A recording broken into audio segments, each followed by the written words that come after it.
Look how much I love my son. Yeah, he doesn't even have a penis anymore. We solved that problem for him. Those women online displaying themselves, they're succubi. They're not human.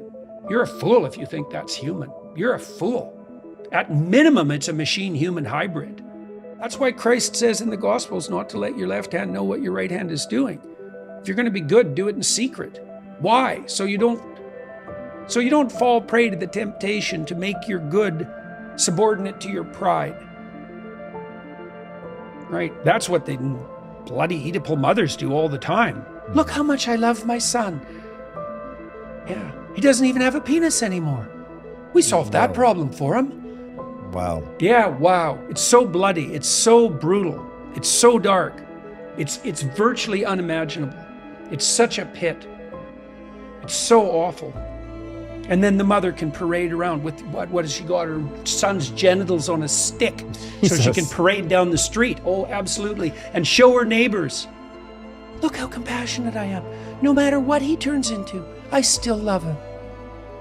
Brutal. Would she say that, or would it be something more along the lines of, he is so loving and so compassionate for having been at my breast that he has essentially voluntarily discarded these toxic... That'd be her name. That'd be her cover story. And the other part of that secret desire is, well, immense hatred for men. Immense hatred for men.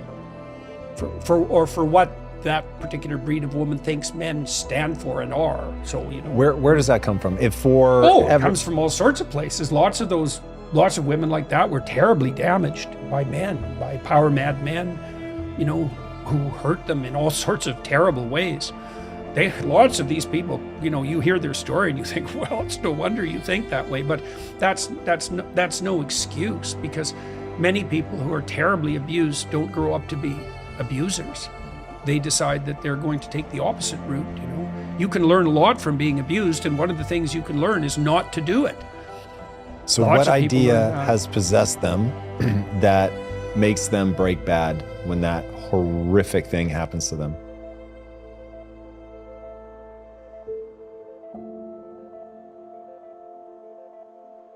I think you have to read my new book. It's too complicated to simplify.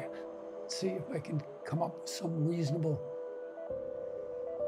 I'm virtuous because I was hurt. That's part of it, for sure. Yeah. And that's part of if you're a victim, you're an infant, and if you're an infant victim, then you're moral and to be protected at all cost, and anything that threatens you is a predator, and there's nothing too terrible for a predator, right? To mete out to a predator, which is another part of the underground attraction for that, because this is the horror show of the oppressor-oppressed narrative. Once you identify the oppressed and you identify them with innocence, you identify the oppressor with predation, or even worse, parasitical predation. It's exactly what Hitler did to the Jews. 100% predatory parasite. What do you do with predatory parasites? You burn them to the ground. No holds barred. No punishment is too extreme. And then you get Auschwitz. So brutal. And then you get to have all the delights of being the Auschwitz guard. And then the darkest part of your soul has the chance to come out and play. Is that what you think is going on right now? I was taken aback. I did not see it coming that there were pro-Palestine marches on October 8th. So pre-Israel's response. Yeah, that's definitely what's happening. I mean, it's very straightforward. It's algorithmic. Oppressor, oppressed. Well, how do you know the oppressors? They're statistically overrepresented in positions of authority. And obviously, by definition, then they're oppressors. Well, who's most statistically overrepresented in positions of authority? Jews. That's like, the door's open, man. So why are they the canary in the coal mine? Why, in a way that is so bizarre throughout history? Part of it is the reason I just said. So then you might say, well, why are they more likely to be successful? Well, they're smarter. That's part of it. By a lot. You mean at a truly biological. level.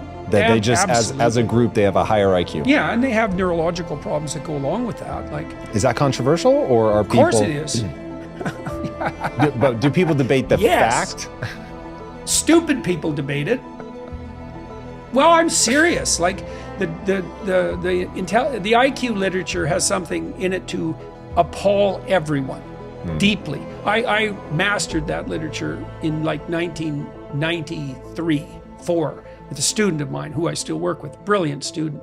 He got bounced right out of the whole academic world because of the response to his work, partly. On IQ. Well, we were looking at neuropsychological functions associated with the prefrontal cortex specifically, but it devolved into IQ because everything to do with abstraction devolves into IQ. IQ is a brutal literature. And Jews, Ashkenazi Jews specifically, they have IQs that are probably 15 points higher than the typical 15 points. Yeah, so they're radically overrepresented. So, at the middle, that doesn't make that much difference, although it makes some. They're very likely to be at the top of their class. But if you go out to like IQ 145, where the serious action starts, Jews are way overrepresented. And if you don't like that theory, well, how about they have a giant conspiracy to take over the world as a substitute theory? So I don't care which of those theories you like. It's like both of them are like fire. Both of those theories are fire. And so, but you're stuck with one or the other. So that's life. That's life. And so what should happen is that people should be bloody happy that there's smart Jews around. And the Jews should be very careful not to take their intellectual superiority as a marker of, what would you say, excess intrinsic worth. No, I'm not saying that they are more prone to that than anyone else, by the way, but it is a temptation for intelligent people to identify with their intelligence and to become prideful, right? That's actually in some ways, how God keeps the eternal scales of cosmic justice balanced. So imagine you're born with an IQ of 145. Well, then you might think, well, that's not very fair, because what about the poor guy who's born with an IQ of 85? And those are very different. They're very, very, very, very different. And you say, well, that's completely unfair. It's like, fair enough, but the guy with the IQ of 145 is prone to the temptations of the pride of the intellect. And that is Lucifer, right? Like, that's the worst temptation. And so Lucifer is the spirit of intellect gone most dreadfully wrong. And so sure, you can have an IQ of 145, but man, you better be on your knees in gratitude that gift was given to you, and you better not misuse it, because if that thing takes the upper hand, you are in the hands of the worst possible agent of destruction. And of course, no, it's the intellect that goes most dreadfully wrong. That's not the worst possible threat. So obviously that's the worst possible threat. And so, it says in the Gospels that if you've been given a lot, there'll be a lot demanded of you, and that goes for intelligent people. They better develop some humility.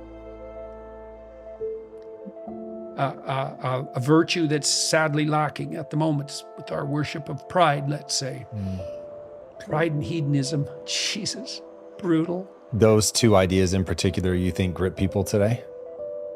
Power, pride, and hedonism, yeah, that's a yeah, absolutely. Well, if you make your sexual identity paramount, it's like